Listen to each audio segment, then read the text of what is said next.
بسم اللہ الرحمن الرحیم۔ السلام علیکم دوستو، سیرت النبی صلی اللہ علیہ وسلم کے سلسلے کی یہ دوسری اور انتہائی اہم ویڈیو ہے۔ پہلی ویڈیو میں ہم نے تذکرہ کیا تھا زمزم کے کنویں کی کھدائی کے وقت عبد المطلب نے منت مانی تھی کہ وہ کنویں کی کھدائی کو مکمل ہونے پر اپنا ایک بیٹا اللہ کی راہ میں قربان کرے گا۔ دوستو، یہ واقعہ ایسا واقعہ ہے جو کہ حضرت ابراہیم علیہ السلام اور حضرت اسماعیل علیہ السلام کی قربانی کی یاد تازہ کر دیتا ہے۔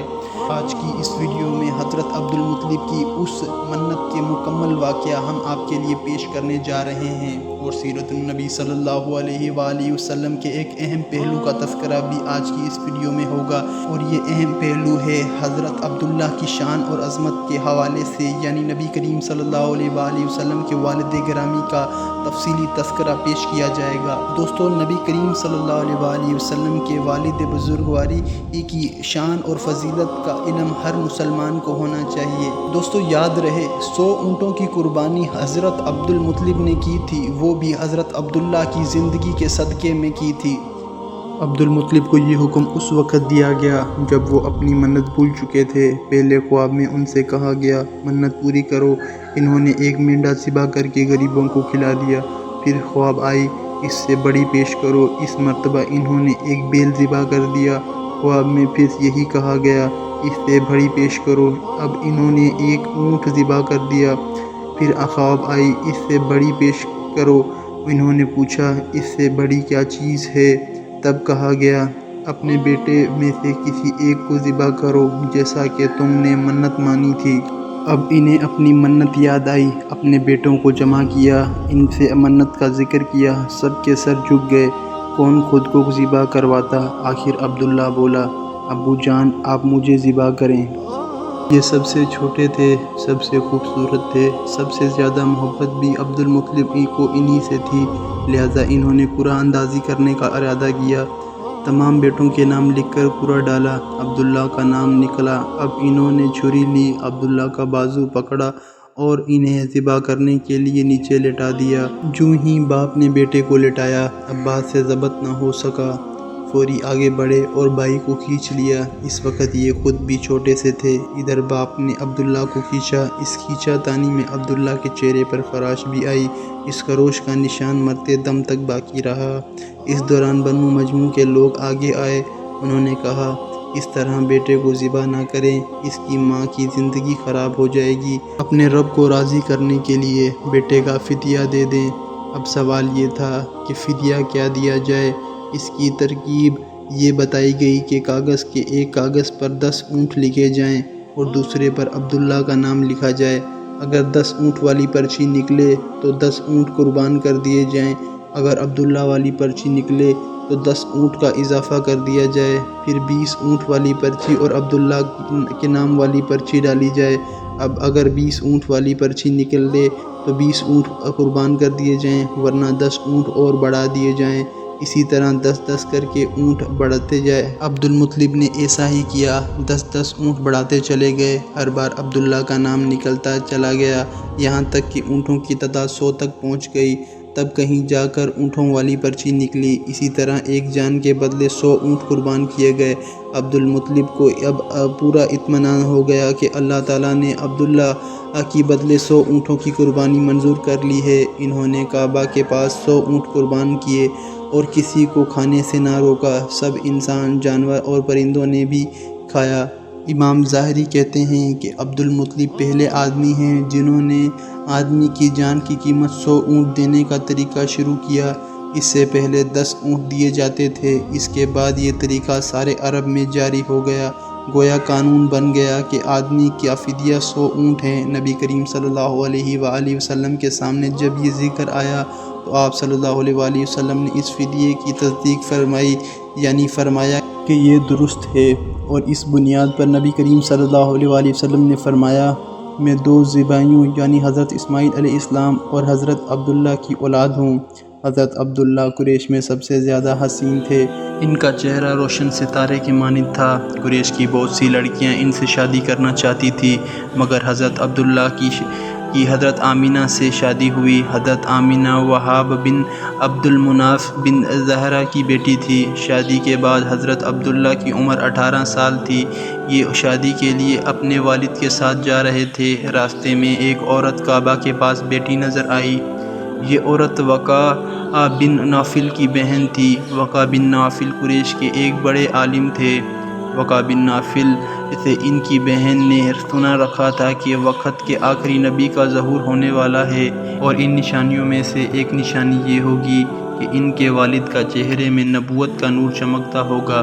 جو ہی انہوں نے عبداللہ کو دیکھا، فوری ان کے ذہن میں یہ بات آئی۔ اس نے سوچا ہو نہ ہو یہ وہی شخص ہے جو پیدا ہونے والے نبی کے باپ ہوں گے۔ چنانچہ اس نے کہا، اگر تم مجھ سے شادی کر لو تو میں اس کے بدلے میں تمہیں اتنے ہی اونٹ دوں گی جتنے تمہاری جان کے بدلے ذبح کیے گئے تھے۔ اس پر انہوں نے جواب دیا، میں اپنے باپ کے ساتھ ہوں، ان کی مرضی کے خلاف کچھ نہیں کر سکتا، نہ ان سے الگ ہو سکتا ہوں، اور میرے والد باعزت آدمی ہیں، اپنی قوم کے سردار ہیں۔ بہرحال ان کی شادی حضرت آمینہ سے ہوئی۔ آپ قریش کی عورتوں میں نسب اور مقام کے اعتبار سے افضل تھی۔ جب حضرت آمینہ حضرت عبداللہ کے گھر آئی، آپ فرماتی ہیں، جب میں ماں بننے والی ہوئی تو میرے پاس ایک شخص آیا، یعنی ایک فرشتہ انسانی شکل میں آیا۔ اس وقت میں جاگنے اور سونے کی درمیان حالت میں تھی۔ عام طور پر اس حالت کو غنودگی کہا جاتا ہے۔ اس نے مجھ سے کہا، کہیں تمہیں معلوم ہے تم اس امت کے سردار اور نبی کی ماں بننے والی ہو؟ اس کے بعد وہ پھر اب اس وقت آیا جب نبی کریم صلی اللہ علیہ وسلم پیدا ہونے والے تھے۔ اس مرتبہ اس نے کہا، جب تمہارے ہاں پیدائش ہو تو کہنا، میں اس بچے کے لیے اللہ کی پناہ چاہتی ہوں ہر حسد کرنے والے کے شر اور برائی سے۔ پھر تم اس کا نام محمد رکھنا، کیونکہ ان کا نام توریت میں احمد ہے۔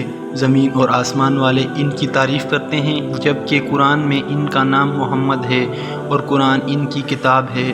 ایک روایت کے مطابق فرشتے نے ان سے یہ کہا، تم وقت کے سردار کی ماں بننے والی ہو، اور اس بچے کی نشانیاں یہ ہوں گی کہ اس کے ساتھ ایک نور ظاہر ہوگا جس سے ملک شام اور مصر کے محلات بھر جائیں گے۔ جب وہ بچہ پیدا ہوگا تو اس کا نام محمد رکھیں، کیونکہ تورات میں ان کا نام احمد ہے کہ آسمان اور زمین والے ان کی تعریف کرتے ہیں، اور انجیل میں ان کا نام احمد ہے کہ آسمان اور زمین والے ان کی تعریف کرتے ہیں، اور قرآن میں ان کا نام محمد ہے۔ حضرت عبداللہ کے چہرے میں جو نور چمکتا تھا، شادی کے بعد وہ حضرت آمینہ کے چہرے میں آ گیا تھا۔ امام ظاہری فرماتے ہیں کہ حاکم نے یہ روایت بیان کی ہے اور اس کی صحیح قرار دیا ہے کہ صحابہ رضی اللہ تعالی عنہ نے حضور کریم صلی اللہ علیہ وسلم سے عرض کیا، اے اللہ کے رسول، ہمیں اپنے بارے میں کچھ بتائیں۔ آپ صلی اللہ علیہ وآلہ وسلم نے ارشاد فرمایا، میں اپنے باپ ابراہیم علیہ السلام کی دعا ہوں، اپنے بھائی عیسیٰ علیہ السلام کی بشارت ہوں اور خوشخبری ہوں۔ جب میں اپنی والدہ کی شگم میں آیا تو انہوں نے دیکھا گویا ان سے ایک نور ظاہر ہوا ہے جس سے ملک شام میں بصر کے محل روشن ہو گئے۔ حضرت آمینہ نے حضرت حلیمہ سعدیہ سے فرمایا تھا، میرا بچہ کی شان نرالی ہے، یہ میرے پیٹ میں تھا تو مجھے کوئی بوجھ اور تھکاوٹ محسوس نہیں ہوتی تھی۔